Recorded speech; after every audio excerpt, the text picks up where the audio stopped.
Livro do profeta Abacuque, capítulo de número 3, está escrito assim: oração do profeta Abacuque sobre Sigionote. Ouvi, Senhor, a tua palavra e temi.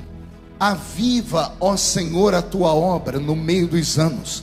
No meio dos anos a notifica, e na ira lembra-te da misericórdia. Amém, igreja?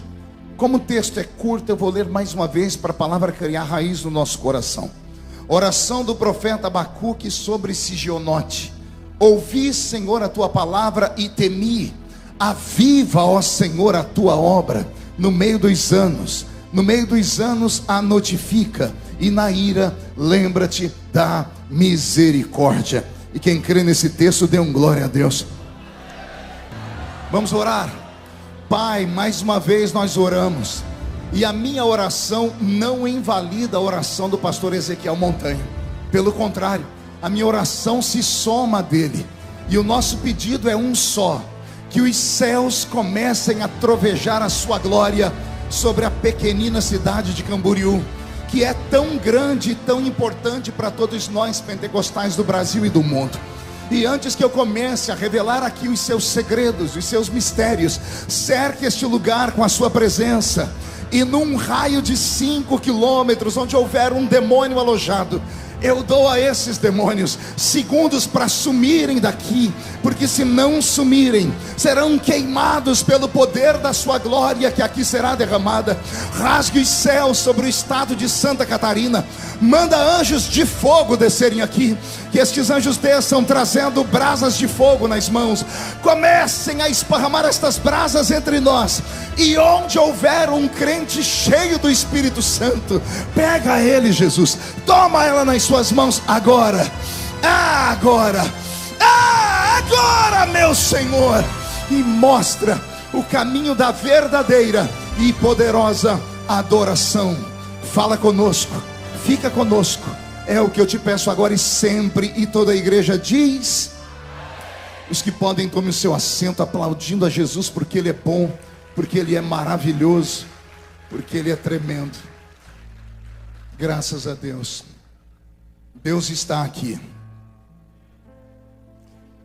Querida igreja, noiva do Cordeiro, simpatizantes da nossa fé, amigos que vieram de perto ou de longe, que estão aqui em corpo presente, ou que nos assistem aí pelas mídias sociais, pelos canais oficiais dos Gideões Missionários da Última Hora.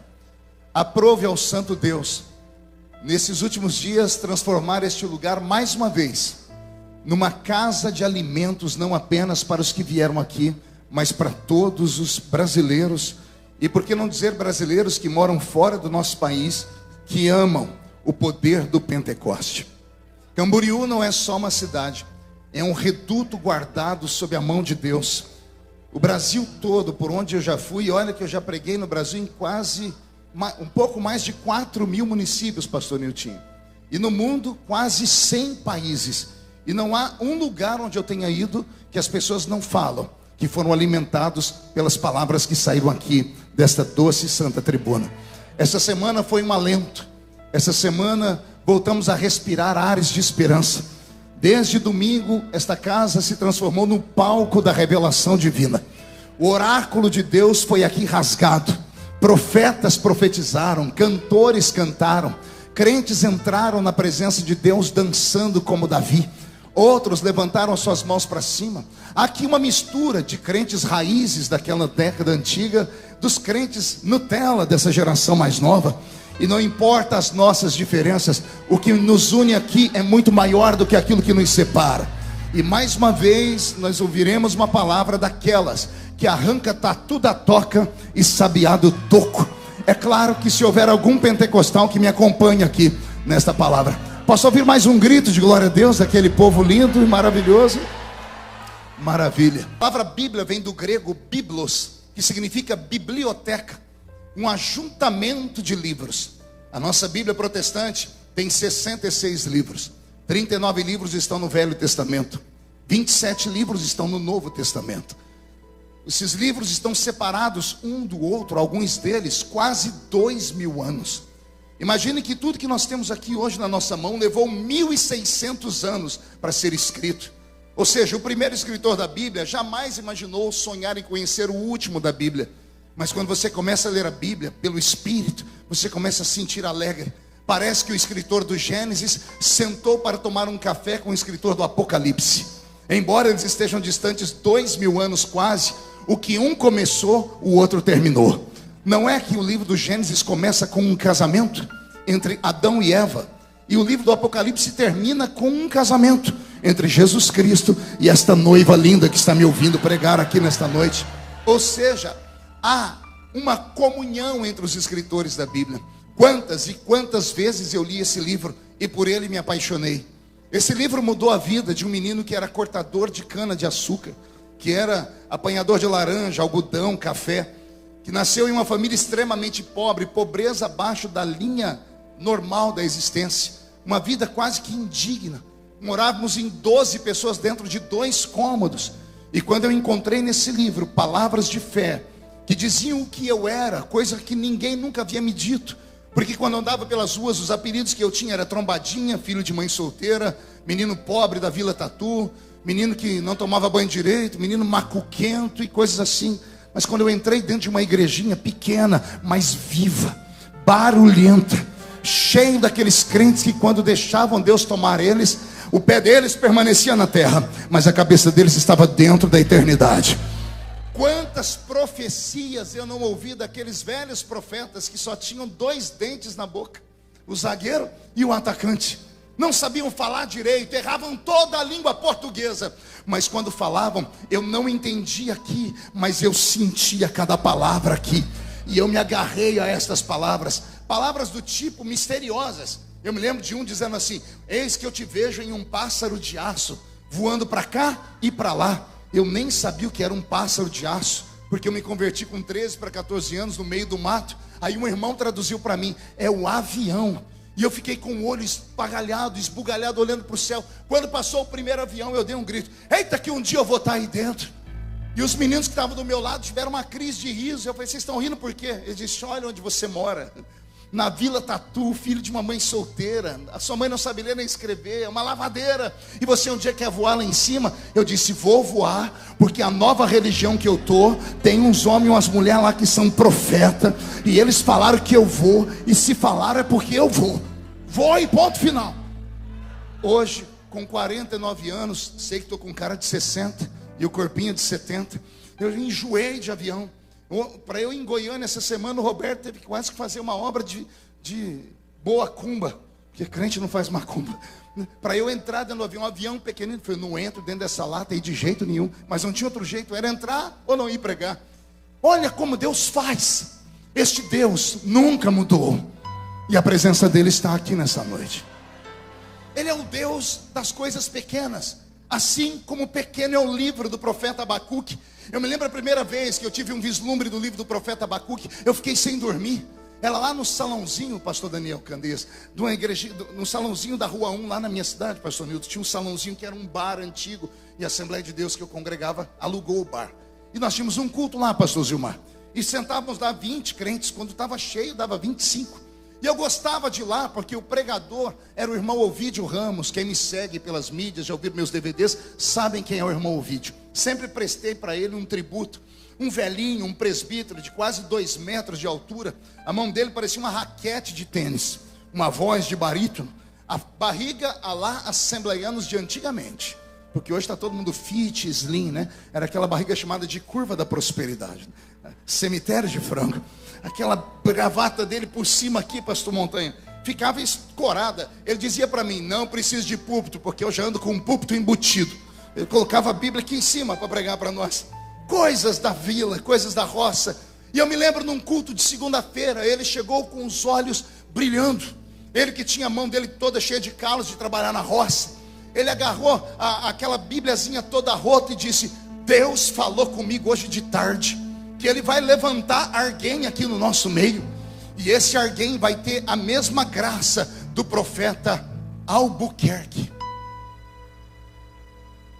Quando ele falou Albuquerque, uma irmã perguntou: que pastor é esse? De onde que ele é? Um diz, deve ser americano, salãozinho pequeno, todo mundo escuta. O outro falou, não, deve ser com esse nome, é europeu. Aí o irmão Ovídio riu com aquela boca dele simples, assim, não, gente, vocês não estão lendo a Bíblia. O Albuquerque é o da Bíblia. Alguém disse, mas não tem Albuquerque na Bíblia, Ovídio. Ele se ajeitou e disse, tem sim. O Albuquerque falou assim, aviva, Senhor, a tua obra. Aviva a tua obra no meio dos anos. No meio dos anos, notifica. E na ira, lembra-te da misericórdia. Quando ele recitou esse versículo, caiu sobre mim uma graça, um fogo, uma unção, uma presença. O meu corpo de menino se arrepiou, os meus olhos ficaram lacrimejando. E eu comecei a entender que o nosso Deus era real. Não era apenas um Deus das Escrituras, era um Deus presente. Foi aí que eu comecei a amar esse livro e a estudar esse livro. Mas tudo começou com o velho profeta Abacuque. O tempo foi passando e eu comecei a estudar. O dia que eu descobri as profundidades do livro de Abacuque, eu confesso aos irmãos, eu chorei muito. Pense num profeta que por Deus foi livre de mortes. Digo isso porque o Velho Testamento e até mesmo os profetas do início do Novo Testamento, todos eles foram sacrificados. Todos eles morreram no calvário do martírio. Isaías cerrado pelo meio. Jeremias morreu de tuberculose, trancado na masmorra de um palácio de um rei, porque foi acusado de ser falso profeta. E tudo isso porque profetizou 40 anos e em vida nunca viu nenhuma de suas profecias se cumprirem. Aí o político da época, com homem completamente avesso a Deus, julgou e condenou o profeta Jeremias, chamando ele de falso profeta. Faltar-me tempo aqui para contar a história dos outros profetas. Só vou lembrar um do Novo Testamento, João Batista, que morreu com a sua cabeça arrancada e colocada em uma bandeja de prata. Assim terminavam os profetas. Abacuque recebeu uma bênção de Deus. Não sei se era pelo coração dele, não sei dizer se é porque Deus o escondeu. Eu sei que o profeta Abacuque não morreu martirizado. Deus deu a ele longevidade. E a longevidade de Abacuque deu a ele a graça de profetizar por dezenas de anos, décadas a fio. É bem verdade que no seu tempo Israel, a quem ele profetizou, também não o ouviu. Aquele Israel do Velho Testamento, Israel, não era apenas uma nação, era o retrato de uma igreja. O Velho Testamento todo é escrito em torno da vida de uma igreja. A igreja do Velho Testamento. Eu sei que alguns teólogos que estão me assistindo agora vão dizer, não, pastor, igreja é um termo grego, e a palavra grega é com a qual foi escrito o Novo Testamento. O Velho Testamento todo é escrito em hebraico, em aramaico, até algumas línguas extintas. Então não havia igreja no Velho Testamento, pois eu afirmo, havia uma igreja no Velho Testamento. Esta igreja era a nação de Israel. Ora, se a palavra igreja, que vem de um verbo grego, eclésia ou eclesia, que significa chamados para fora. Diga comigo, chamados para fora. 1, 2, 3. Isso é o que significa a palavra igreja. Eu posso afirmar categoricamente que no Velho Testamento tinha uma igreja também. Porque esta igreja vai nascer com Abrão, aquele a quem Deus trocou o nome e colocou o nome dele de Abraão. Nasceu no dia em que Deus foi à tenda dele e disse, Abraão, sai para fora. Sai da sua tenda.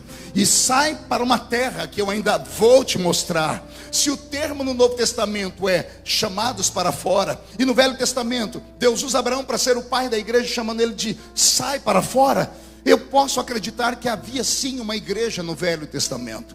E me dá dores, pastor Roberto Marinho, falar da igreja do Velho Testamento.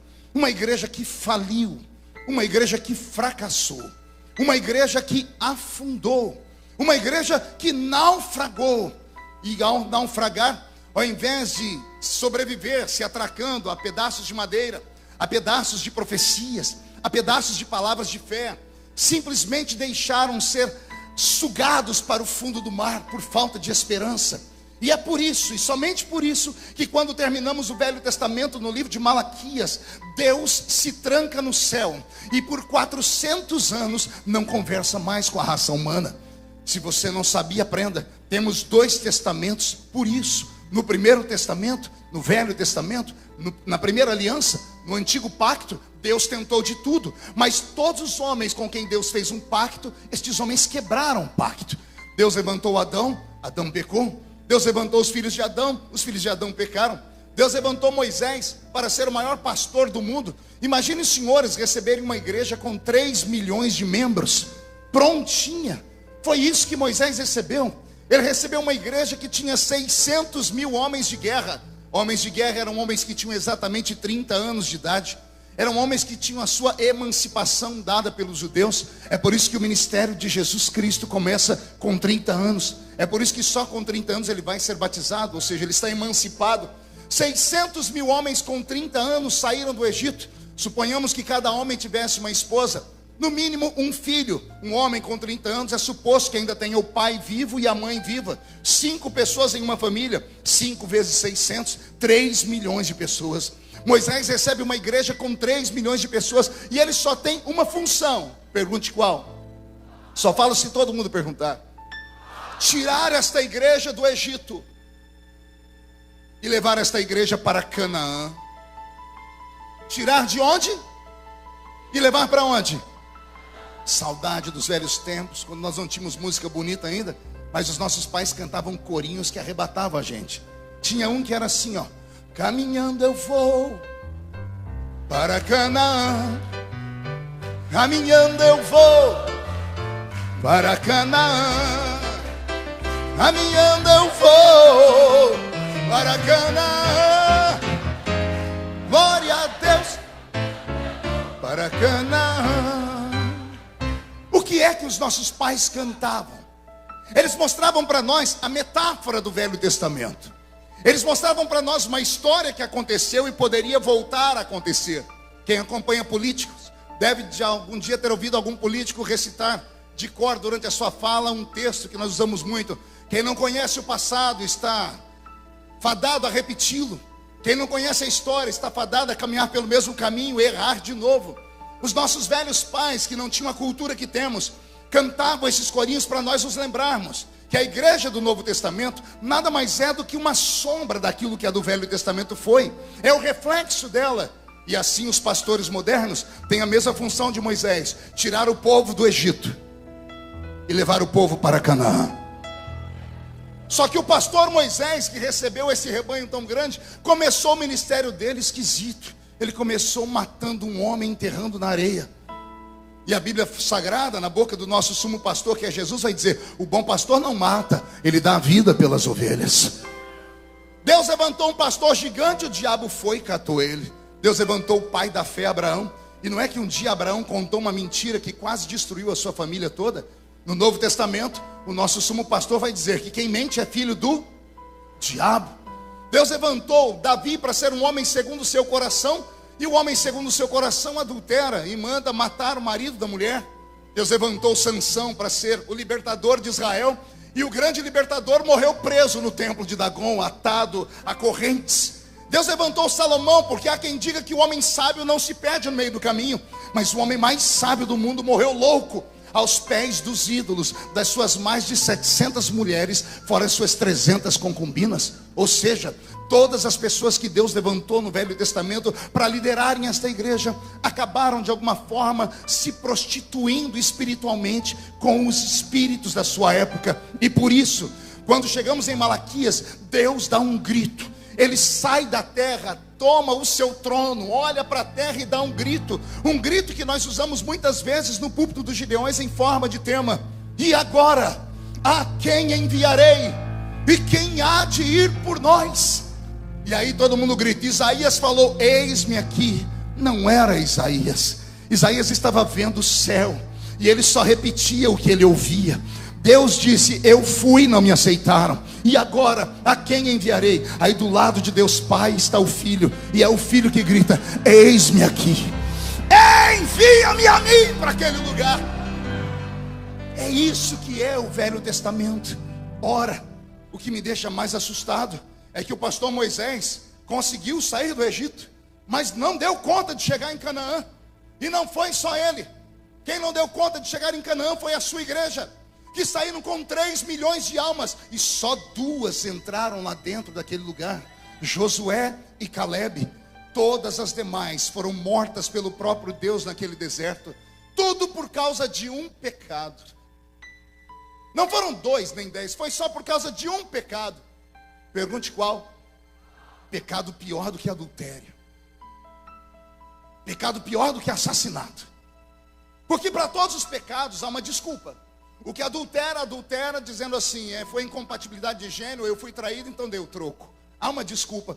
O que mata diz assim, eu matei em legítima defesa, há uma desculpa. O que rouba diz, eu roubei para dar comida para o meu filho, há uma desculpa. Mas Israel comete um pecado que não tem desculpa. Quer perguntar qual pecado? Pergunte qual. O pecado da ingratidão. Não existe um pecado pior do que esse. Porque o ingrato não tem desculpa. Você pega ele na sarjeta, coloca dentro da sua casa, você tira da boca dos filhos e dá para ele. Você tira do seu próprio corpo e dá para ele. Você dá dignidade à pessoa, você dá para ela uma nova história de vida. E aí quando a pessoa está bem, você vira as costas e ela crava um punhal nas suas costas. Esse é o pecado de ingratidão. Esse é o pecado de Israel. Pastor, não vejo Israel cometendo esse pecado. Sua mente não deve estar boa, vou rememorar ela. Imagine você atravessando o Mar Vermelho agora, no meio daquele povo. 2 paredes de água, não tem barro no chão, porque o seu Deus cuida dos mínimos detalhes. Ele não quer que você arraste para Canaã, nem a terra. Passaram a pés enxutos. Quando você chega do outro lado, Deus diz, não caminhe, olhe para trás. Você olha para trás e pergunta por quê? E Deus diz, contempla o seu inimigo pela última vez, porque depois de hoje Faraó não te perseguirá mais. O milagre foi tão grande, porque pela primeira vez na história o Mar Vermelho ficou vermelho de verdade. Porque quando as águas se fecharam, as entranhas dos soldados e dos cavalos foram abertas pela pressão da água. As vísceras e os milhares de litros de sangue banharam o Mar Vermelho, que ficou vermelho de fato, pela primeira vez. Quando se vê um milagre de verdade como esse, a gente não pula e não grita, viu? Não, pastor, na minha igreja, quando alguém conta que Jesus curou de dor de dente, nós vamos até a madrugada em vigília. É porque a nossa geração é fraca e não conhece milagre de verdade. A gente vê algumas coisas que são sombras de um milagre. Mas quem aqui já viu milagre de verdade, sabe que quando você vê um milagre, a sua vontade é morrer. Porque você vê que o véu que separa esse mundo físico do mundo invisível foi rasgado. E entra uma presença que você não sabe dizer o que é, que ela rouba o seu oxigênio. Eu me lembro de um milagre violento que eu vi no continente africano, quando as irmãs do ciclo de oração de uma igreja ficaram de pé para dançar, porque elas não tinham instrumentos, então os instrumentos era bater o pé no chão e as mãos. Na medida que batiam o pé na mão, a mão na mão e o pé no chão, subia uma poeira e descia uma glória que eu nunca tinha visto na vida. E eu escutei do lado do púlpito um homem que estava sentado como vocês, mas não com pernas perfeitas como de vocês, perna toda torta, ele gritando num português lusitano, dizendo, quisera eu, o Pai do céu, ter pernas para pular e dançar também. E de repente nós escutamos um barulho, parecia um trovão, ninguém sabia de onde veio. Houve silêncio, e nós escutamos o barulho dos ossos daquele homem se envergando, pastor Silas. Trac, trac, trac. Na medida que os ossos dele foi se levantando, eu não conseguia ficar olhando. Parece que o lugar que estava escuro foi tomado por uma luz. Perdemos o fôlego naquele dia. Eu não conseguia pregar, porque um milagre de verdade aconteceu. O milagre de Israel atravessar o mar foi um milagre desse. Quando Israel viu os egípcios morrerem, não houve cântico, houve silêncio, porque houve pavor. Foi preciso que Miriam enfiasse a mão na sacolinha dela, pegasse um pandeiro, encontrasse uma pedra, botasse a perna e tirou uma nota musical pelo pandeiro aqui e gritou: ei, Israel, só o Senhor é Deus, só Ele é o Senhor. Esse Israel cometeu o pecado da ingratidão. Por quê, pastor? Porque se eu estivesse lá e visse um milagre desse, eu não esqueceria nunca. Quem me acompanha nesse pensamento? Se você visse um milagre desse, quanto tempo ficaria na sua memória viva?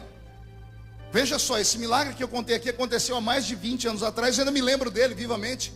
E se você atravessasse o mar? Pois eu vou te dizer quanto tempo durou na mente dos hebreus. Não se escandalize. 3 dias. 3 dias.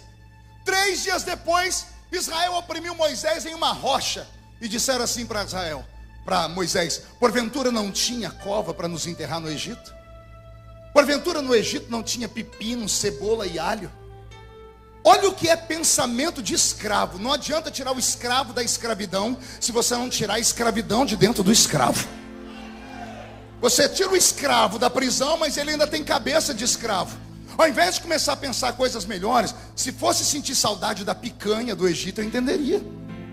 Da água limpa do faraó, eu entenderia. Mas sentir saudade de pepino, cebola, alho. Ei, reclamar de cova. Pergunte por quê? Porque quando escravos se reuniam, só falavam dos sonhos deles. E como eles estavam escravizados há mais de 11 gerações, 430 anos, ou melhor, quase 11 gerações, porque uma geração é 40 anos na Bíblia, 430 anos, quase 11 gerações, depois de estar escravizado, o pai foi escravo, o avô foi escravo, o bisavô, o tatataravô, até chegar 11 gerações atrás, todo escravo que nascia, já nascia sonhando: meu sonho é ser enterrado numa cova. 7 palmas, não quero ser jogado em qualquer lugar, eu quero um enterro. Foi isso que eles reclamaram com Moisés. Não tinha cova para nos enterrar lá. Moisés não sabia o que dizer. Isso causou uma ira em Deus, que Deus disse: vou matar esse povo. E Moisés por 3 vezes intercedeu. Na última vez, Deus fez uma proposta indecente para Moisés. Eu disse proposta o quê? Olha a proposta de Deus: Moisés, não discute. Eu vou destruir esse povo, e eu vou fazer de você um outro povo. Um dia eu estava na minha igreja lutando com os problemas lá, porque pastor sofre. Me deu uma ira, que eu dobrei meu joelho e falei: Senhor, faz a proposta de Moisés para mim, se o Senhor tiver coragem. Falei: faz, vamos ver se o Senhor tem coragem. Porque se Deus falasse para mim: eu vou destruir essa igreja, eu vou te dar outra igreja, eu tinha aceitado. Moisés era mais crente do que eu. A palavra veio do céu, veio para a cabeça. Antes de descer para o coração do velho, ele caiu de joelhos. É só de joelhos que se vence uma tentação. Ele rasgou a roupa e disse: se for para o Senhor matar esse povo, primeiro risca o meu nome do seu livro. Aí Deus disse para ele: você é o único que presta. Levanta, diga ao povo que marche. Israel ficou feliz, Moisés ficou feliz. E antes que continuasse a marcha, Deus chama Moisés e disse: Moisés, eu disse que não mato, mas eu vou punir esse povo. Eu imagino Moisés dizendo: o Senhor vai nos matar de sede? Não. Vai nos matar de fome? Também não. Vai nos matar de vergonha? Também não. Vai nos matar de calor? Também não. Vai nos matar de frio? Também não. Ora, Senhor, se o Senhor não vai fazer isso, qualquer coisa que o Senhor fizer contra nós, a gente aguenta. Será, Moisés? Não mato de sede, eu providencio a rocha de Meribá para matar a sede de vocês. Não mato de fome, eu transformo o céu em uma padaria e faço chover pão na mesa de vocês. Não mato vocês de vergonha, porque a roupa vai crescer no corpo, não vai envelhecer, o sapato não vai furar. Não mato vocês de frio, porque durante a noite a minha nuvem vai fazer fogo e aquecer vocês. Não mato vocês de calor, porque durante o dia a nuvem fará sombra. Senhor, então o deserto para nós será um passeio. Sim, Moisés, só tem um problema. Qual, Senhor? Na minha terra ninguém entra.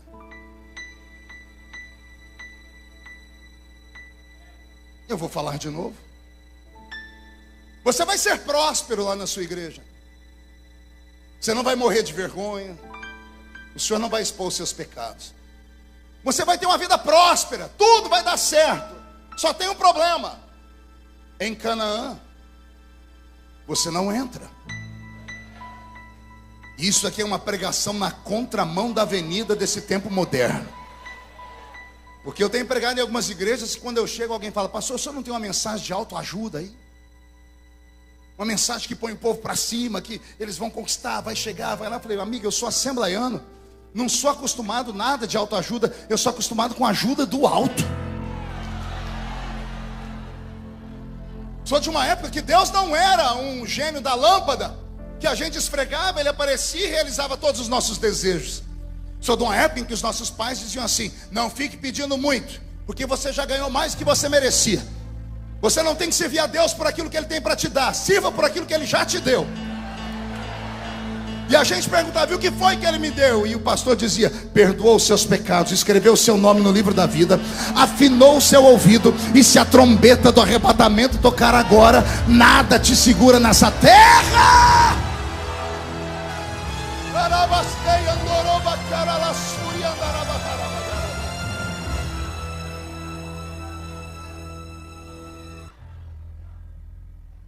igreja do Velho Testamento fracassou. O Senhor arrancou o seu espírito da terra por um tempo.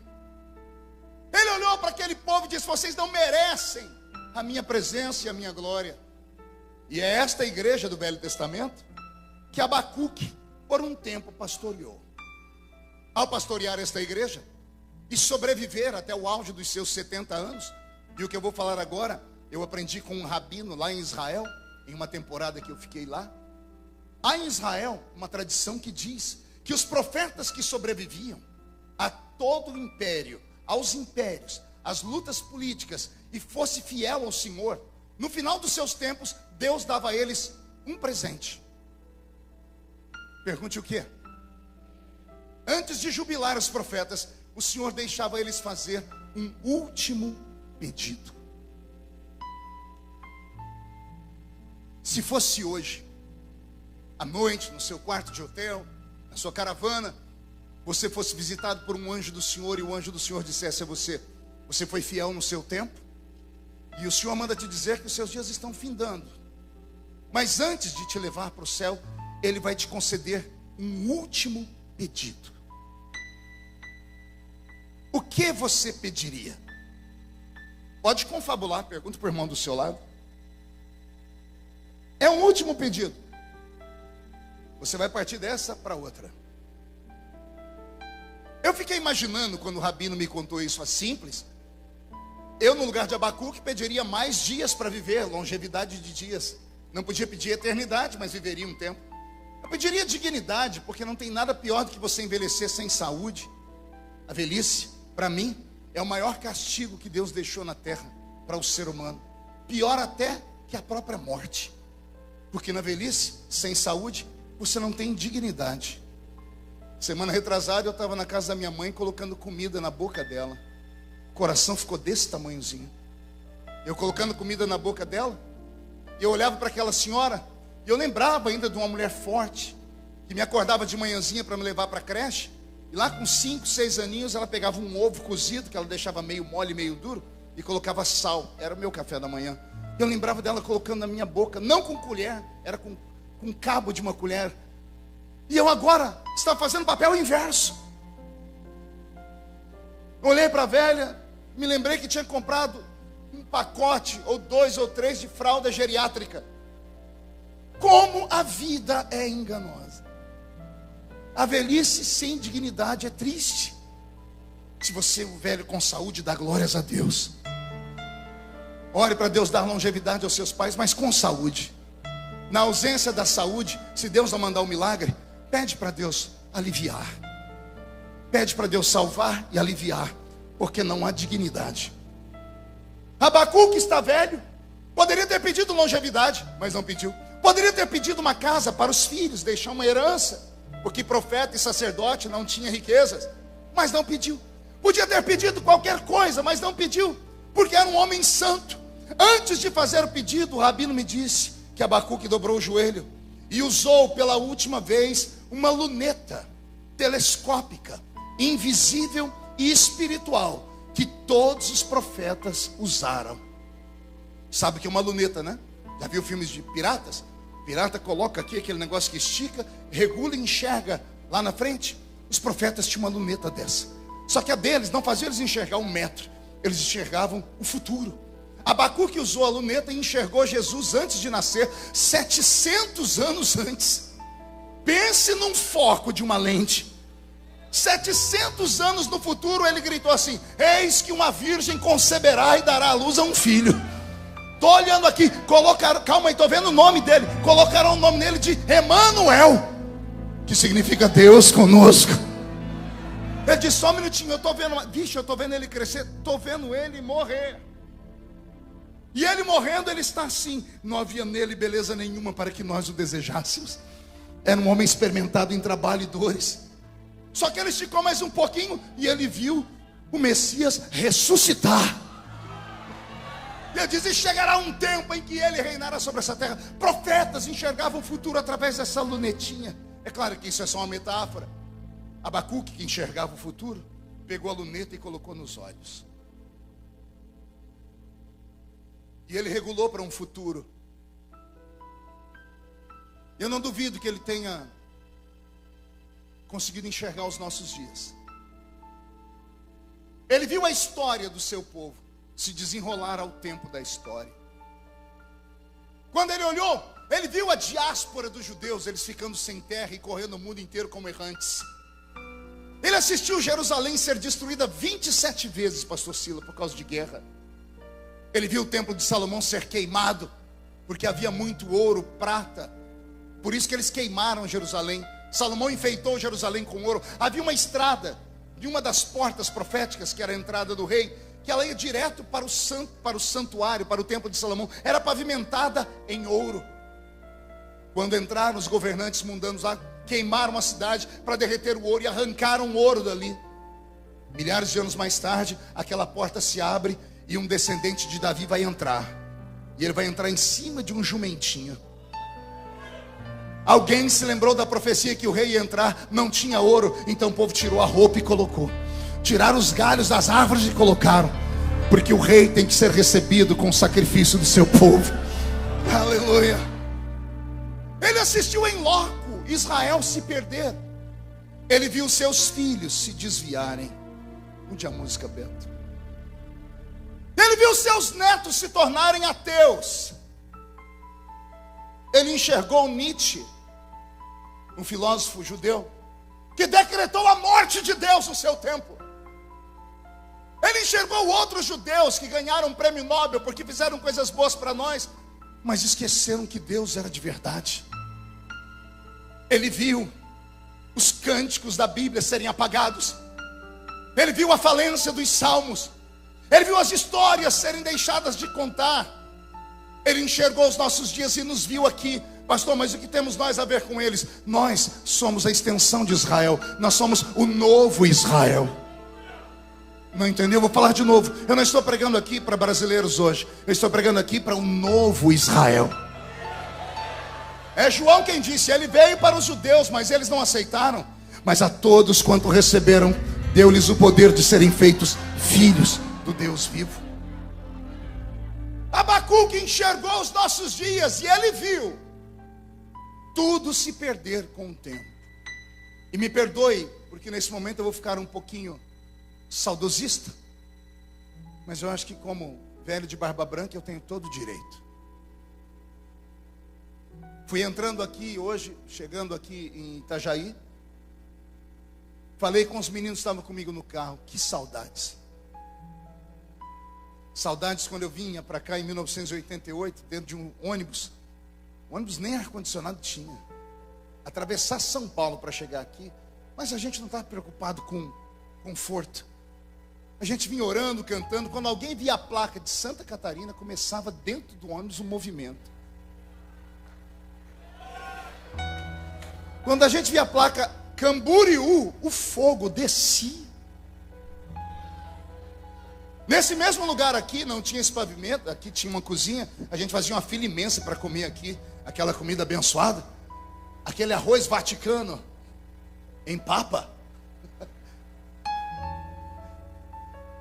A gente não vinha por causa da comida, não aquela. A gente entrava no banheiro e até para fazer as necessidades a gente tinha que se cobrir, porque tinha uns profetas que entravam dentro do banheiro. Eu vi, ninguém me mandou, eu vi um irmão sentado lá e um outro com a mão aqui em cima, profetizando. Eu vi, ninguém me falou, eu sou testemunha, não mentiria num lugar santo como esse.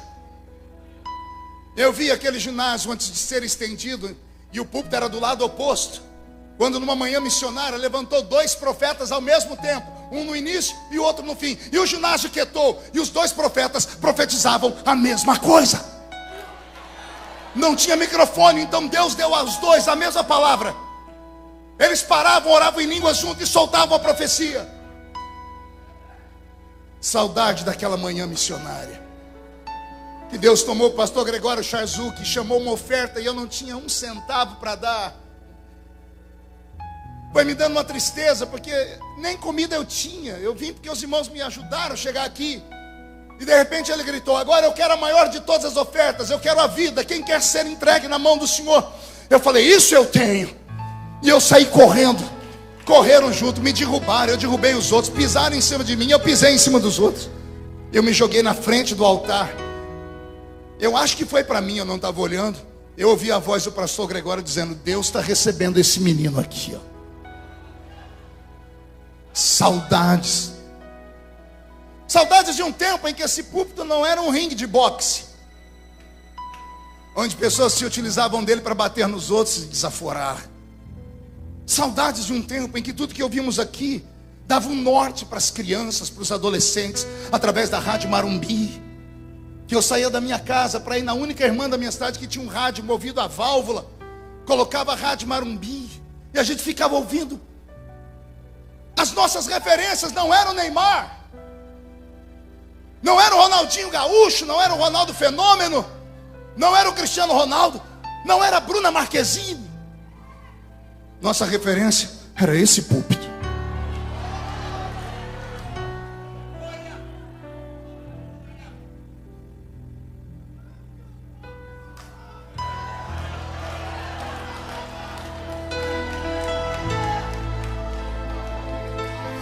Saudade das lágrimas do velho pastor Cisina, que plantou dentro de nós a paixão pela África, a paixão pelo Amazonas, a paixão pelos esses países do mundo. Não havia obstáculos, não havia falta de fé. A gente não se preocupava, a gente sabia que o que era falado ia acontecer. Essa tarde eu falei: Senhor, renova os nossos dias como dantes. Que caia sobre todos os gideonitas nessa noite uma nova história. Que esses 2 anos de pandemia tenha sido um puxão de orelha em todos nós. Que Deus tenha tratado com os itinerantes, os cantores desta pandemia. Que Deus tenha tratado com aqueles que simplesmente ignoravam esse congresso. Fez falta, o congresso está voltando na força de uma glória, de uma unção, de uma graça.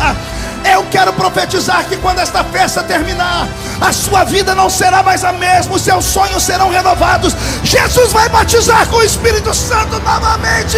Se alguém acredita nisso agora, grita, mas grita com vontade.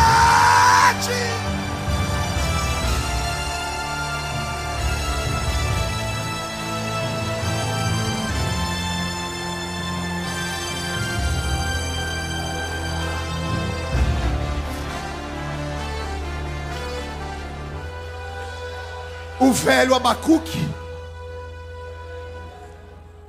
depois que viu tudo acabar, depois que ele viu a igreja perder o rumo do caminho da pureza, da santidade, ele abdicou do seu último pedido. Ele disse: Senhor, eu não vou orar por mim nem pela minha família. Eu vou orar pelos meus netos. Eu vou orar pelos meus bisnetos. Eu vou orar pelo Israel que ficará errante. Eu vou orar até que em 1940, de um tempo futuro, Israel recorra de novo à ONU e a ONU dê para ele a sua terra. E Senhor, eu estou enxergando aqui um brasileiro ajudando a assinar o papel, o Oswaldo Aranha.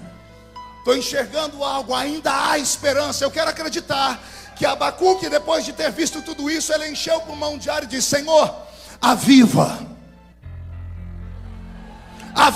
a tua obra, não só nos meus dias, aviva a tua obra amanhã, depois de amanhã, avive a tua obra no decorrer do meio dos anos, aviva a sua obra até o arrebatamento da igreja.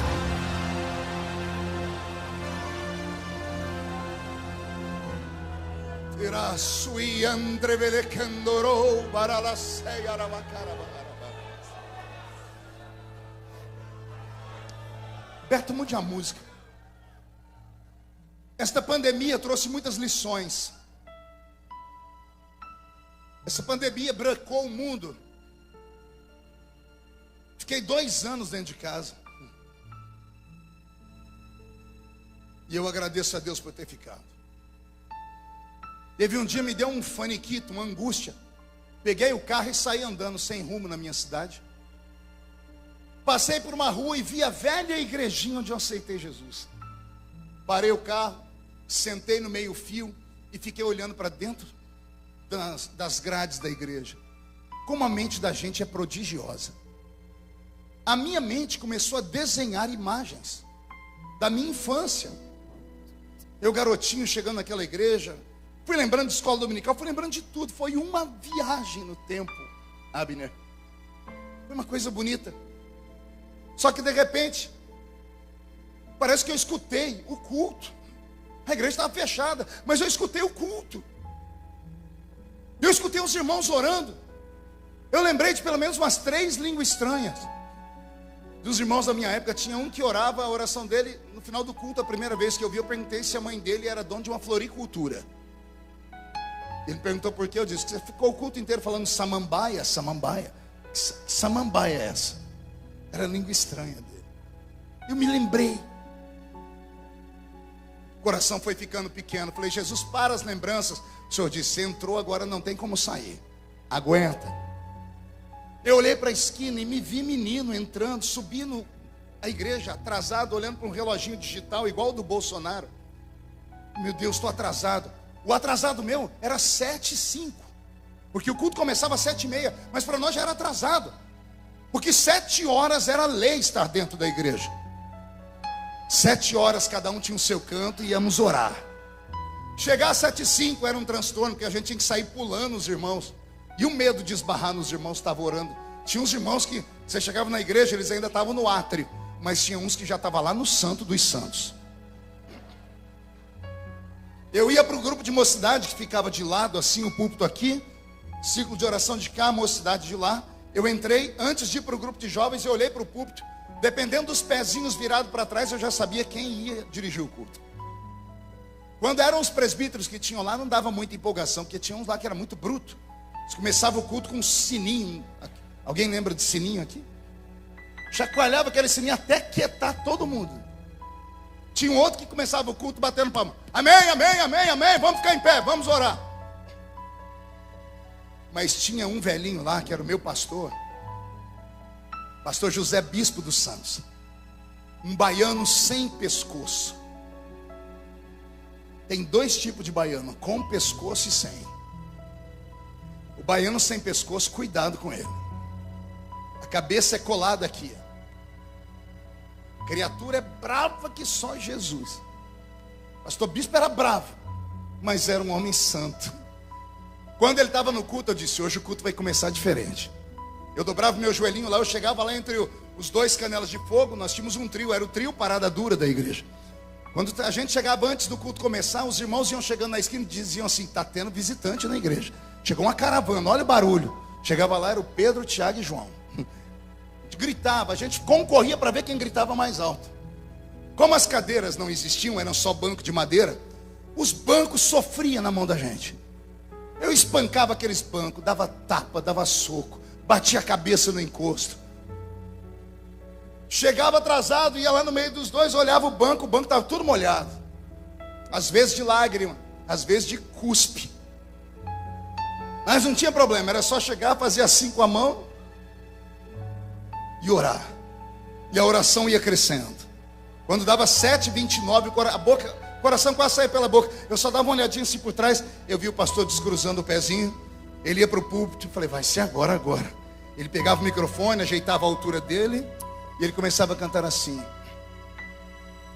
Em fervente oração tens o meu coração na presença de Deus derramar.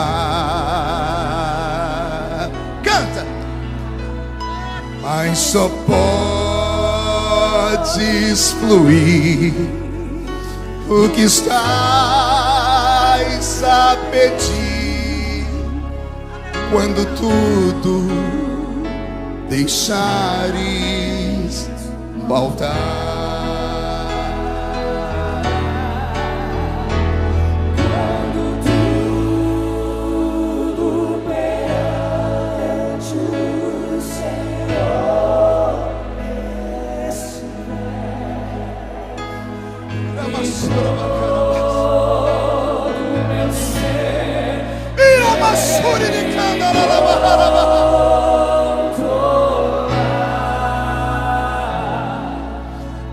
Só então hás de ver que o Senhor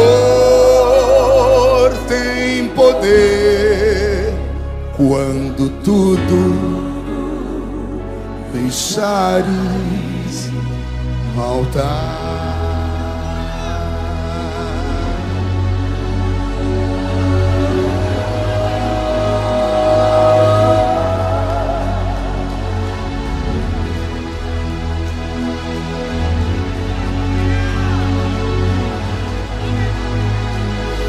Aviva a sua obra, Senhor. Aviva a sua obra no meio dos anos. No meio dos anos, notifica. E na ira, lembra-te da misericórdia. Você consegue levantar a mão direita para o céu? Consegue colocar no ombro de alguém do seu lado? Consegue sacudir a pessoa? Faz isso aí fora, faz isso aí dentro da igreja, faz isso aqui em cima. Sacode a pessoa, diga para ela: Deus te trouxe aqui. E diga-te bem alto: Deus te trouxe aqui para isso. Sacode, sacode, sacode. Para isso.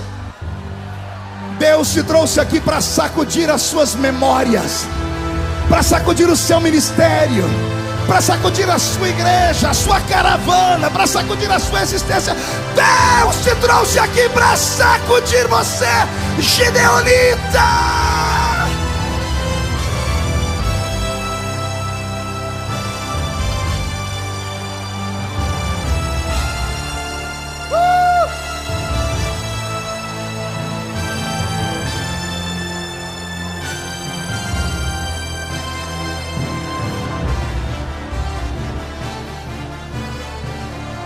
Olhe para mim.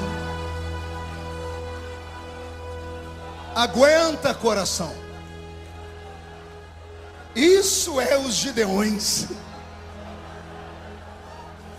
Por isso a fúria do diabo. Que o diabo vá se lascar no inferno. Que você volte para sua casa possuído pelo temor do Senhor. A glória da última casa será maior que a da primeira.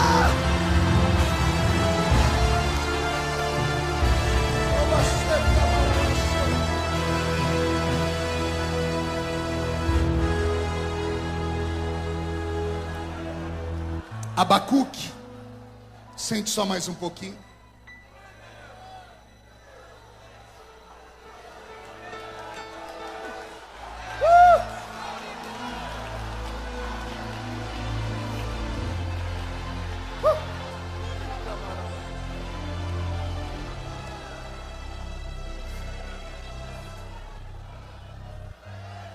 Abacuque assistiu a um naufrágio. Diga comigo: naufrágio. O que é um naufrágio, pastor? É quando uma embarcação vai a pique. Nós temos na Bíblia várias histórias de naufrágios. Talvez a mais conhecida e mais famosa seja o naufrágio de Paulo. Aliás, Paulo era mestre em naufrágios. Na carta aos Coríntios ele diz que já tinha naufragado 3 vezes. Vai escrever Atos dos Apóstolos, Lucas é obrigado a dizer: pois teve uma 4ª vez. Ele foi colocado dentro de um barco.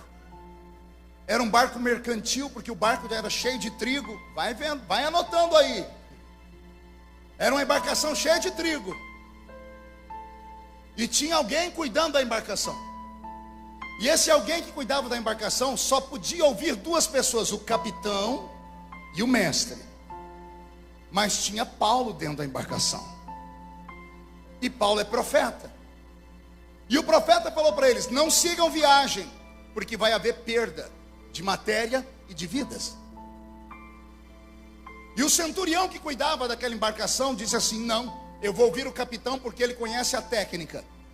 Eu vou ouvir o mestre porque ele sabe ler as estrelas e o sol. E Paulo era só um presidiário. Aliás, não conta para ninguém. Todo mundo pensava que ele era um presidiário. Tinha 276 almas dentro do barco. 275 achavam que ele era um presidiário, mas não sabiam que ele era o capitão. Vou começar a revelar. Na visão humana, presidiário. Na visão divina, capitão do barco. Ouviram os homens da terra. Veio uma tempestade que durou 2 semanas, 14 dias. Capítulo 27, verso 20 de Atos dos Apóstolos diz assim: e por 14 dias não houve sol nem estrelas. Caiu sobre eles uma nebulosa. Como é que chama aqui quando a gente está passando, cai aquela nuvem que a gente não enxerga nada? Cerração, neblina, cerração.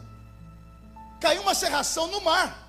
14 dias eles não viam o sol e também não viam estrelas. Ou seja, o dia e a noite para eles era tudo igual. Os homens que estavam dentro do barco, por serem gregos, e o barco era ungido para 2 filhos de Zeus, começaram a fazer suas orações, começaram até a jejuar. Jejuaram tanto que um dia Paulo levantou e disse: gente, o jejum de vocês não está prestando, porque é para a pessoa errada. Posso dar um conselho? E ele dá um grito: eu avisei, eu falei que o barco ia a pique. É a função do profeta. Ninguém gosta de profeta por causa disso. O sacerdote levanta um altar bonito, o profeta diz assim: destrói e refaz.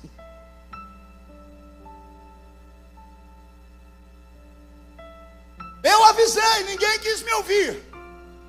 Mas há uma esperança, senhores. Na noite passada, um anjo de Deus me visitou. E ele me disse: Paulo, importa que você chegue ao seu destino final. Então por isso não há em Paulo nenhum tipo de dúvida, nem vergonha e nem medo. Paulo não reclama por ele. Quando ele anuncia lá, olha, vai haver perda de vidas, ele não está se incluindo.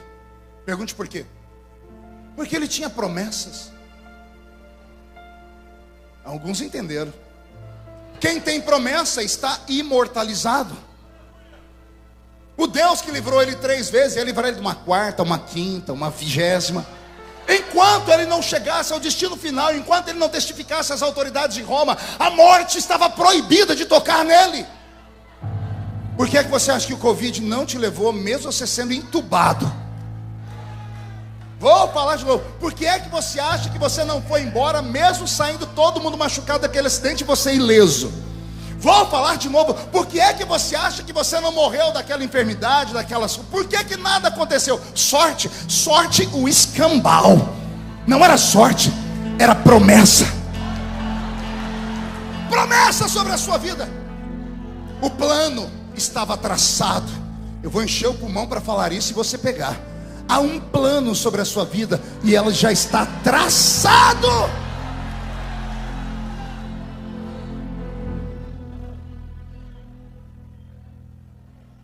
E Paulo disse mais: e o Senhor me disse através do anjo que quem ficar comigo não morre.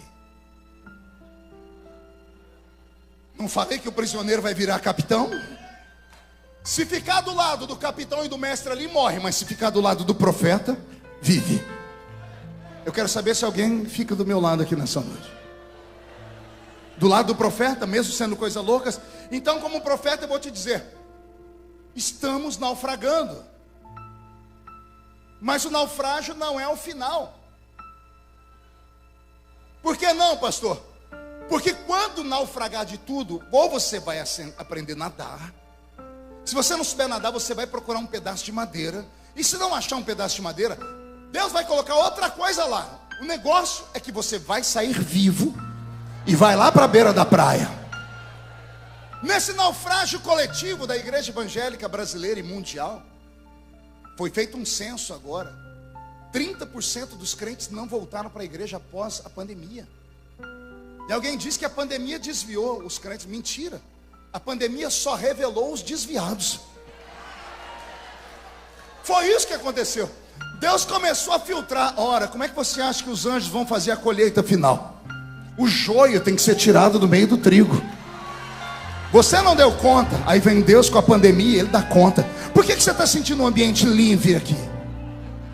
Por que você está sentindo o céu baixinho? Estamos aqui, aqueles que o Senhor Deus escolheu para ficarem nesses dias finais.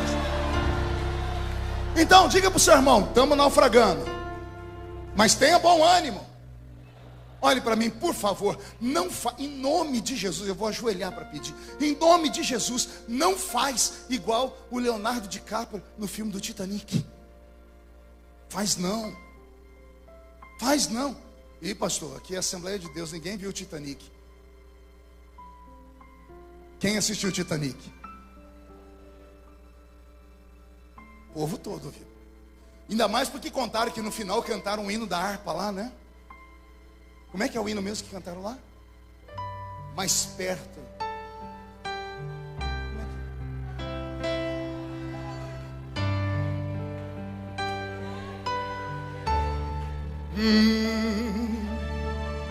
Ainda que seja dor que me una a ti.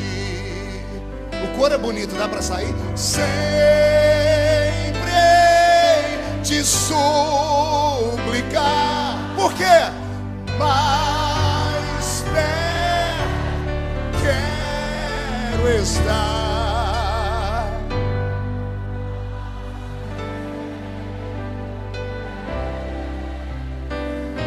Aleluia. Meu Deus. O Leonardo DiCaprio no filme do Titanic não ouviu o louvor, pastor Nilton. Ele colocou a Rose em cima de uma madeira, uma jangada. Se você um dia puder, pegue o filme em DVD ou no stream e congela a cena. Para de olhar para ele com aquela boquinha azul. Olhe para a madeira. Cabe 3 pessoas lá. Alguém percebeu isso quando assistiu o filme? A madeira é grande. A Rose está deitada. Era só ele deitar do lado dela. Mas não, ele ficou aqui. Adeus, Rose. Oh, mundo cruel. O mundo não me ama. Ninguém gosta de mim. Eu não tenho oportunidades na vida. E aí a câmera vai filmando, ele vai descendo. Ei, não se entrega! Não se entrega! Cadê as câmeras que jogam para a televisão aqui? Fechou a igreja na pandemia, seu covarde.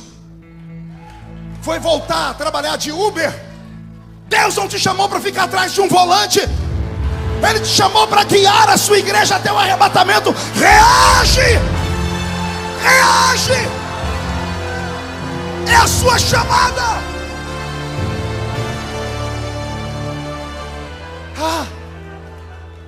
A convenção não me ajudou. Não me deram dinheiro para cuidar. Vai arrumar um tanque de roupa bem cheio para lavar. Você foi ungido pela terra ou foi ungido pelo céu? Se você foi ungido pelo céu, vem 1, 2, 100 pandemias. Vem a doença que vier, vem a praga que vier, vem a guerra da Rússia. 1000 cai do seu lado, 10.000 cai à sua direita. Você não pode ser atingido, não pode, não pode.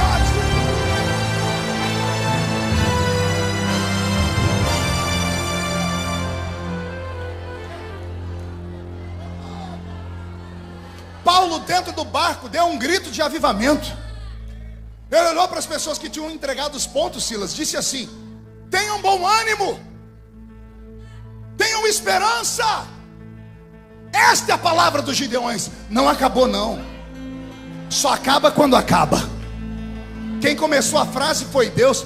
Homem põe vírgula, governo põe ponto e vírgula, ponto final só Deus põe.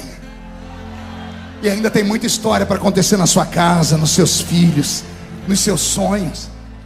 Ei, Escute com ouvidos do Espírito. Às vezes Deus quer que o barco afunde, mas você não pode afundar com ele.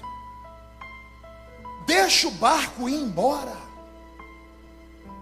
Relacionamentos errados, momentos da história errados, oportunidades esquisitas, não deu certo, deixa ir embora. Se agarra um pedaço de madeira, criatura, diz, vai tudo para o fundo. Eu não, eu construo outro barco. Vai para a beira da praia. E chegando na praia temos um problema. Pergunte qual. Jesus, fala ou não fala? Toda pessoa que sobrevive a um naufrágio, ela termina o naufrágio molhada demais. E por causa da água molhada e o vento que sopra, um frio, mas uma friagem que chega a bater os ossos. Esta friagem tem nome, chama-se hipotermia. Diga comigo, hipotermia. A hipotermia é causada por uma única coisa, não existe duas, é só uma coisa. Hipotermia é a ausência do calor. Hipotermia do grego, hipo, abaixo. Termo, calor. Abaixo do calor, abaixo do fogo. E quem está em hipotermia começa a ter crises. Olha, eu anotei aqui, eu tive que apelar para o Google. Existem dois tipos de hipotermia: a hipotermia leve e a hipotermia aguda. A hipotermia leve, ela causa tremores leves, mãos e pés ficam dormentes, cansaço excessivo, movimentos ficam lentos, as mãos e os pés murcham, há uma desaceleração do coração e da cognição, a pressão da pessoa baixa. Crente não pode ter pressão baixa, ainda mais se for pentecostal. Alguém já viu aquele aparelho de eletrocardiograma? Alguém já viu? Como é que fica aquele negocinho, aquele risquinho verde? Em cima, embaixo, em cima, embaixo. Os médicos amam ver aquilo. Quando o coração desacelera, os risquinhos começam a ficar mais retos, lentos. Se o risco ficar retinho, perfeito, o médico diz, morreu. Alguém entendeu? Sua vida tem que ter agitação. Tem que acordar de dia, não saber como termina a noite canta uma vitória, no dia seguinte é uma pancada, uma derrota. Você levanta, sacode a poeira, dá a volta por cima, vai de novo. Pregou hoje, não deu certo, não entrega os pontos, vai e prega de novo amanhã. Foi gravar uma música, não deu certo, grava outra. Tentou aqui, não deu certo, vai lutando. Não para, porque se parar, o cachimbo cai. Meu avô dizia isso: se parar, o cachimbo cai. Eita, velho, sou Zé. Em nome de Jesus, reaja a essa hipotermia, a esse frio. Procura uma fogueira. Eita, que agora o povo animou. Paulo, 275 vidas na praia, tremendo igual vara verde, hipotermia. Eles pararam numa terra que só tinha bárbaros, homens que acreditavam em deuses, mas eram pessoas humanas. Quando viram eles tremendo de frio, chamaram eles para meio da ilha, na ilha de Malta, e fizeram uma grande fogueira. Quando jogaram fogo, todo mundo foi chegando perto do fogo para se aquecer. Paulo era tão cordial que ao invés de ir lá se aquecer, foi buscar madeira para colocar no fogo. Porque o profeta é assim, ele não só pega o fogo, ele leva a madeira. Quando ele pegou a madeira seca, no meio da madeira apareceu uma víbora. Víbora do inferno. E ela foi e mordeu a mão de Paulo. Pastor, não está escrito isso. Está escrito que a víbora ficou presa na mão dele. Bocô. Fica com essa sua teologia esquisita aí. No versículo de baixo diz que o povo esperou a mão dele inchar. Ia inchar por quê? Porque a víbora enrolou nele. Ela mordeu ele. Ela ficou presa. Todo mundo se afastou e disse: esse homem está marcado. O mar não levou ele, o veneno da víbora vai levar. Pergunte se Paulo desesperou. Pergunte se Paulo tirou uma foto e postou no Facebook: oh, meu filho. Pergunte se Paulo postou uma foto triste lá no Instagram. Ali ele estava, a solução estava na frente dele, tinha fogo. Ele pegou e sacudiu a mão no fogo, e a víbora caiu no fogo. E todo mundo esperou a mão dele inchar, a mão não inchou. Esperou ele morrer, não morreu. No dia seguinte falaram, já que ele não morre, ele tem pacto com Deus. Começaram a trazer os doentes para ele. E ele, de capitão, virou médico. Curou todos os doentes daquela ilha. Por quê? Porque o plano estava traçado. Era necessário haver um naufrágio naquela hora. Eu estou aqui para ver se Deus te põe de pé de novo, para você parar de ficar chorando as pitangas. Ficar chorando porque, pastor, aquele homem me traiu, ele me trocou por aquela quenga.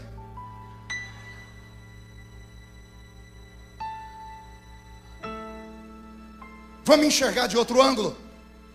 E se ao invés dele ter te trocado, Deus tenha cegado ele para te dar um livramento? Vamos enxergar por outro lado. Nós somos crentes. Ou a gente acredita que tudo na nossa vida está na mão de Deus, ou a gente rasga a Bíblia. Eu não posso acreditar que o diabo pode ir enfiando o dedo na minha vida de qualquer maneira. Se ele negociou com Deus para tocar em mim e me ferir, Deus tem um propósito. Deus vai me dar em dobro tudo que o diabo levar embora agora. É assim, ponto final. Ei, eu sou um sobrevivente, vocês sabem disso. Tudo comigo vai para o Jornal Nacional. Tem irmão que quando vê faz até o sinal da cruz. Os pregadores aqui do Gideões colocaram um apelido em mim, me chamam de Highlander. Só os mais novos conhecem. Uma série da Netflix, tem um homem lá que ninguém mata ele. Ele toma tiro, facada, só não pode arrancar a cabeça dele. Ele até fica parecendo que está morto, daqui a pouco ele volta à vida. Feliciano Highlander. Já tentaram fazer missa de 7º dia, não deram conta. Chegaram lá, ó, o caixão vazio, um bilhete: ressuscitei, dá licença que eu estou chegando. Por quê? Porque o plano está traçado. Eu já nem sei que nome eu dou a essa mensagem. Se aviva, Senhor, se plano está traçado, ou se vai naufragar e vai sair. Eu só sei que uma dessas palavras Deus está usando como um anzol. Deus está fisgando você.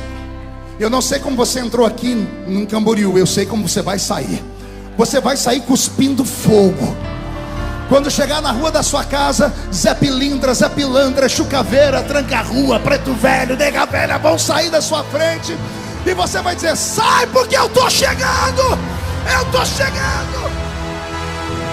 Só quem acredita nessas loucuras, fique de pé, por favor. Fique de pé.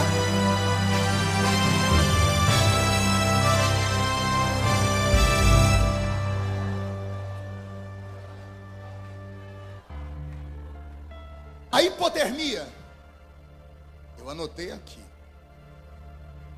A hipotermia, ela atinge 2 grupos de pessoas: os neonatos e os idosos.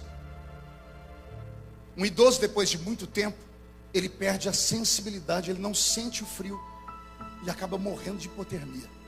E o neonato também. O neonato é o bebezinho recém-nascido. O bebezinho, por causa do seu peso e do seu tamanho, é desconjuntura. Ele é muito pequeno, é muito leve. Então ele em si não pode reclamar que está com frio. Há indícios que crianças acabam morrendo de hipotermia. Aqui fala do novo crente e fala do crente velho. O novo crente, se ele não for criado num lugar cheio de fogo, ele não sobrevive. E o crente velho é diferente do velho crente. O velho crente, cabelo está branco, anda de bengala, mas ele ainda solta umas rajadas de glória. O problema é quando o crente envelhece. Às vezes o crente envelhece com 18 anos. Nasceu numa igreja viva, Assembleia de Deus, aí foi para a comunidade, não sei qual, e lá entrou no movimento chamado neopentecostal. Aí ele gosta do fogo, mas um fogo mais light. Ele até fala glória a Deus, mas é uma glória a Deus assim: glórias a Deus. Gosta das músicas, mas as músicas têm que ser assim: nananã, nananã, nananã, nananã. Mas depois não sabe por que morre. Se tivesse aceitado Jesus numa igreja dessa, sentado perto desse canela de fogo aí, absorvido a palavra de verdade, não esse lixo gospel pela internet, não essas pregaçõezinhas feitas em forno micro-ondas. Crente de verdade come comida feita em fogão a lenha. O arroz com suã, o feijãozinho 45 minutos para cozinhar, mas também depois que fica pronto tem sustância, aguenta o tranco. Não fica trocando Jesus por um quimba de cigarro fumado. Não fica dizendo, não vou mais na igreja porque para. Que Deus nesta noite tenha misericórdia da nossa geração. Eu termino dizendo que existem algumas formas de nós tratarmos a hipotermia. Primeiro, tem que sair do frio. Tem que sair do lugar gelado. Acotovela o seu irmão, diga, você entendeu ou não?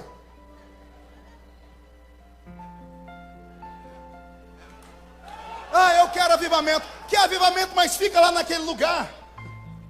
Que quando o pregador está pregando, ele para, você escuta só dois barulhos. Primeiro o pulmão dele, e depois os mosquitos que estão voando na igreja. Avivamento não é uma questão louca de mente desequilibrada, de pessoas que têm reações psicossomáticas no seu cérebro. Não, avivamento ainda é uma questão de sobrevivência. Eu não grito porque eu quero, eu grito porque algo se move dentro de mim. Nossos gritos trazem o céu para a terra. Nós cremos no povo da Bíblia que inventou a frase: dá para ganhar no grito, sim. Que diga Jericó. Jericó não caiu por causa de uma bomba atômica, caiu porque os crentes danaram a gritar. Grita que a muralha afunda. Reage. Segundo, saiu do frio, tira a roupa molhada e põe uma roupa nova. Se reveste. Ficai em Jerusalém até que do alto sejais revestidos. Se reveste do Espírito Santo. Terceiro, quer acabar com a hipotermia, com o frio? Se aproxima da fogueira. Tem uma brasa do seu lado aí? Junta nela agora. Se agarre a ela. Isso. Quarta forma de tratar a hipotermia. A ciência diz que é bom beber uma bebida quente. Bora tomar um chá da raiz de Jessé nessa noite. A presença do Senhor Jesus está entre nós. Quinto, a ciência diz: cobre a pessoa com um cobertor especial, de preferência uma manta térmica. Espiritualmente falando, se joga debaixo das asas do Altíssimo. Assim como a galinha junta os seus pintinhos, que ao nascerem não tem tantas penas para aquecê-los, se joga debaixo das asas do Onipotente. Ele vai te aquecer. E para terminar, isso eu não li na ciência, isso eu vi num filme.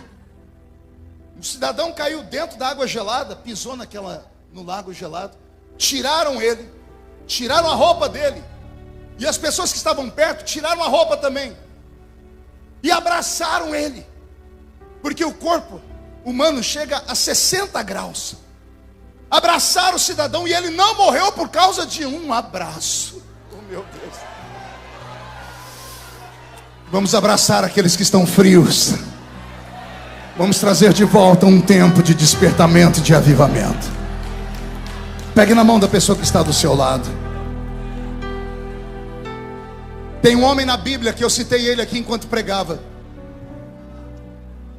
Ele só começou o ministério dele por cima, depois que a vida dele afundou várias vezes. Quando ele estava no alto do Monte Sinai, e lá ele viu a glória de Deus em forma de fogo, em uma sarça que ardia, mas não se consumia. Moisés só encarou o mundo por causa daquele fogo. Só que 20 anos mais tarde, Moisés estava na península do Sinai. Ele acordou, viu o povo desviado. Ele viu o povo reclamando. Ele se afastou e disse: Deus, eu preciso de um avivamento de novo. Aviva a tua obra. O que você quer dessa vez, Moisés? Eu quero ver a sua glória. Mas eu já te mostrei. Aquela glória foi para aquele dia. Aquele avivamento foi para aquele ano. 2 anos sem Gideões. Eu preciso de um avivamento novo. Quem precisa de um avivamento novo? E aí Deus disse para ele: eu vou te dar, mas não pode ser aí embaixo. Sobe. E Moisés começou a subir o monte. Vamos subir o monte comigo aqui? Vamos sair da igreja, vamos entrar nas regiões celestiais. E quando ele chegou na fenda da rocha, Deus disse: eu vou passar de costas, e você vai ver a minha glória. E quando Moisés viu a glória de Deus, o rosto dele brilhou, e ele teve força para caminhar mais 20 anos. Feche os seus olhos. O Roberto vai me ajudar, e nós vamos subir a montanha agora, Roberto. Nós vamos subir como Moisés subiu. Eu quero ver a sua glória. Na fada da casa mais simples, que o anjo da morte não entra. A estrada que corre pro mar, o vento que abre o caminho é você. O poeta diz que Moisés subiu falando isso. O vento, a tempestade é o Senhor. O barco está naufragando porque Ele permitiu. Não se entrega, sobrevive. Vem! A nuvem que aponta o destino É a mesma que encobre o passado, o pão que sacia a fome, a rocha que mata minha sede é você. Quero ouvir um grito da igreja. É você.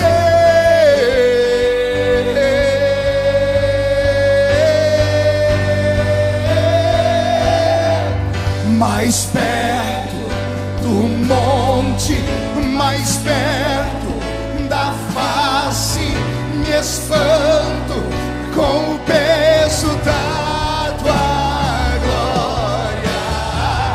Mais perto da glória, mais perto da morte, e o medo quer me parar. Então me tira o medo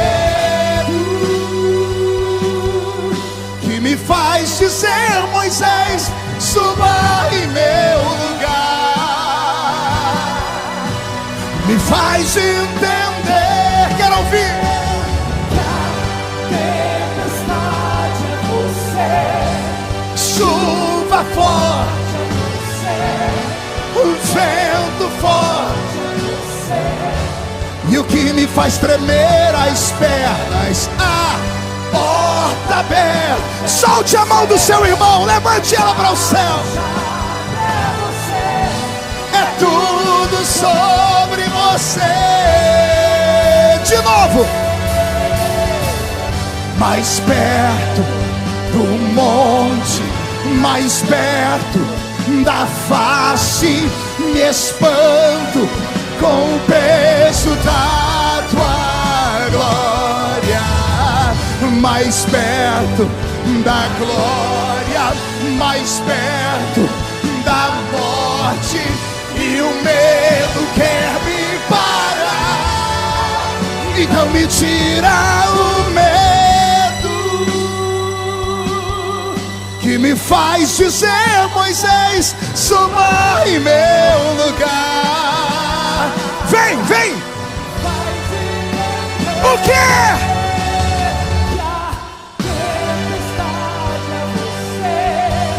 Chuva forte, vento forte, e o que me faz tremer as pernas, a porta aberta é você, mas a fechada é você. É tudo sobre você.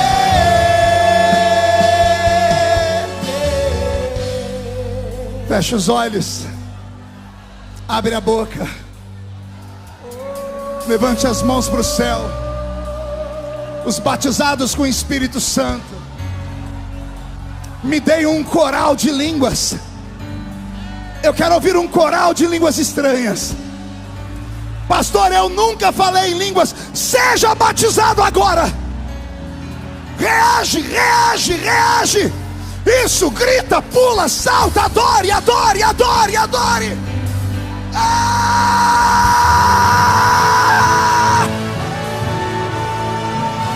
Eu vou subir o monte.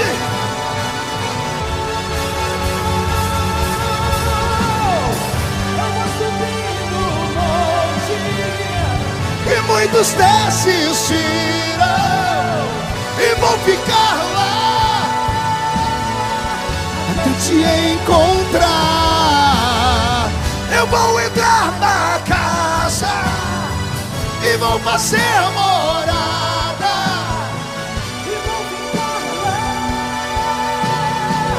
até te encontrar. Para terminar, olhos fechados, mão direita erguida ao alto da cabeça aberta, e diga comigo, em nome de Jesus: todos os demônios que lutaram contra o plano de Deus na minha vida, que naufragaram o meu barco, que roubaram a minha inspiração, eu ordeno, venham para a palma da minha mão agora.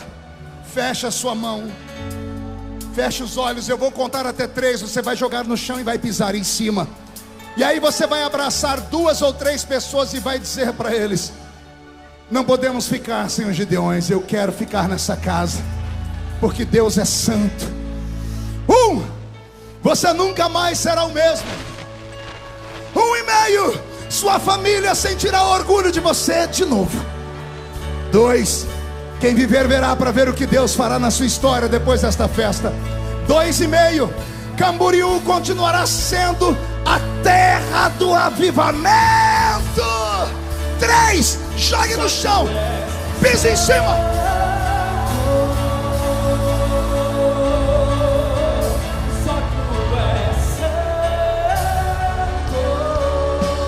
Abrace, profetize, profetize e abrace. Abrace e profetize, profetize e abrace.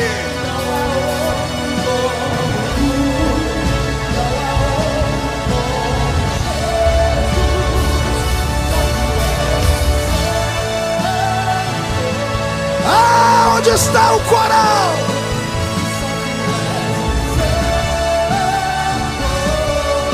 Quero ouvir.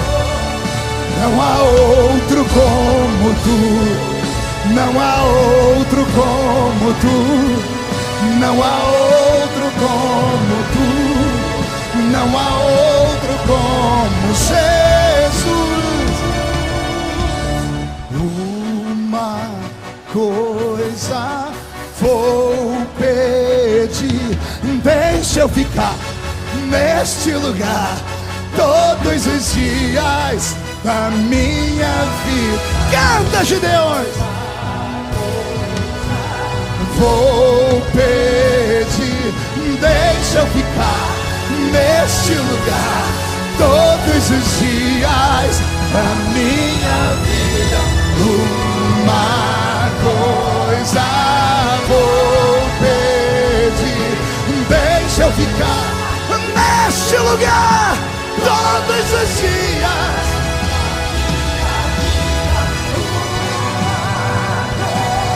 Sai da frente, Satanás!